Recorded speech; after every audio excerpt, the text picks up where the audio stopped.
तुम्ही सगळे प्रमाण अगदी परफेक्ट घेतले तर तुमची शंकरपाळी अगदी खुसखुशीत आणि बोटाने दाबली तर ती अलगद तिचा चुरा होऊ शकतो। अशा पद्धतीने तुम्ही जर हे प्रमाण घेतलं तर तुमची शंकरपाळी अगदी खुसखुशीत होऊ शकते। तर आज मी तुम्हाला साध्या पद्धतीने मी कसं प्रमाण घ्यायचे ते दाखवणार आहे। नमस्कार, मी वनिता, रेसिपी विथ वनिता या चॅनेलवर तुमचे मनापासून खूप खूप स्वागत करत आहे। रेसिपीला सुरुवात करते तर इथे मी सगळं प्रमाण ह्या वाटीनेच घेतलेलं आहे। तुम्ही मोठी वाटी घेतली तर त्याप्रमाणे तुम्हाला तेल, साखर किंवा डालडा वापरणार असाल तुम्ही, पाणी किंवा पाण्याऐवजी तुम्ही दूध वापरलं तरी देखील चालेल। तर इथे मी साखर त्याच वाटीने घेतली, त्याच वाटीने पाणी वापरलं आहे आणि त्याच वाटीने मी डालडा वापरलेला आहे। हे आपल्याला गरम करून घ्यायचं आहे आणि स्टीलच्या मोठ्या बाउलमध्ये ह्याला काढून घ्यायचं आहे। आता हे आपल्याला पूर्ण थंड करून घ्यायचं आहे, म्हणजे आपला बोट त्यामध्ये गेला तरी ते गरम लागलं नाही पाहिजे, असं थंड करून घ्यायचं आहे आपल्याला। हे बघा, मी पूर्ण थंड करून घेतलेलं आहे। आता आपल्याला काय करायचे, त्याच वाटीच्या मापाने आपल्याला 2 कप जसं मैदा लागेल त्याप्रमाणे त्या वाटीच्या प्रमाणे आपल्याला मोजून घ्यायचे। तर मी ते 1 वाटी मैदा टाकलेला आहे, अजून 1 वाटी मैदा टाकलेला आहे आणि तिसरी वाटीसुद्धा मी ते मैदा टाकून घेतलेलं आहे। आता आपल्याला हे थोडं थोडं करून मिक्स करून घ्यायचं आहे। त्याच्यामध्ये थोडी विलायची पावडर टाकायची आणि चवीपुरता मीठ घालायचं आहे। मिठाचा वापर जास्त करू नका। तर इथे मी 3 वाटी मैदा टाकून घेतलेला आहे।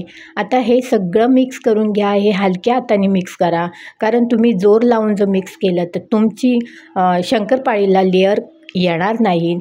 हे हलक्या हाताने आपल्याला गोळा करायचा आहे।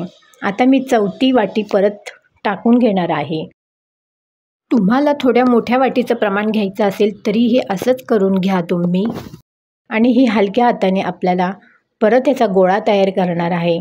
त्याचप्रमाणे मी एक 5वी वाटीसुद्धा मी पीठ घेणार आहे आणि त्या 5व्या वाटीमधलं पीठ मी फक्त किती घेणार आहे ते तुम्हाला दाखवते।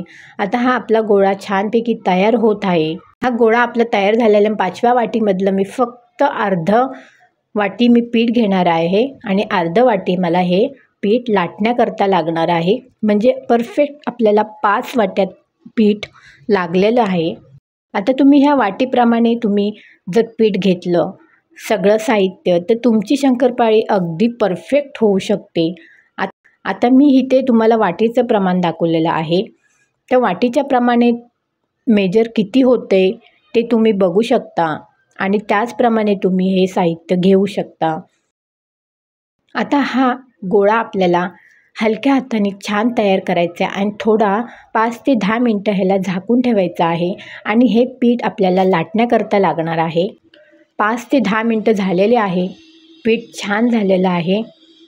आता हा गोळा आपण घेताना जड हाताने घ्यायचा नाही, तो हलक्या हाताने आपल्याला तो गोळा घ्यायचा आहे आणि तो हलक्या हातानेच आपल्याला त्याचा असं गोल करून घेऊन त्याची चपाती लाटून घ्यायची आहे।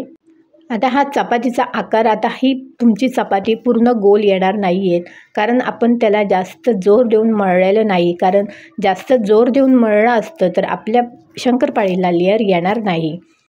आता ही चपाती आपल्याला जाडसरच लाटून घ्यायची आहे।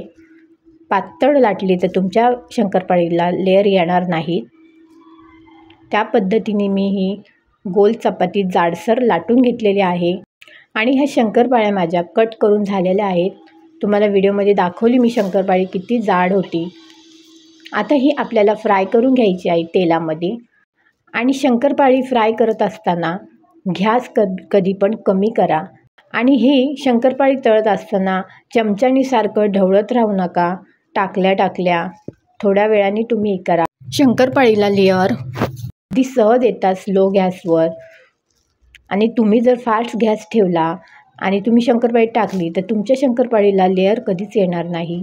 स्लो गॅसवरच लेअर छान येतात। हे बघा, व्हिडिओमध्ये दाखवते तुम्हाला। आणि आपली शंकरपाळी अगदी खुसखुशीत झालेली आहे आणि तिला लेअरसुद्धा किती छान दिसतात। तर ही शंकरपाळी तुम्ही एकदा ट्राय करा। तुम्ही बघत असाल व्हिडिओमध्ये शंकरपाळी किती सुंदर दिसते। तर मंडळी, कशी वाटली ही रेसिपी एकदा नक्की व्हिडिओला लाईक करा आणि दिवाळी सणाला दिवाळी फराळ रेसिपीसाठी पुन्हा एकदा भेटूया। सर्वांना शुभ दीपावली।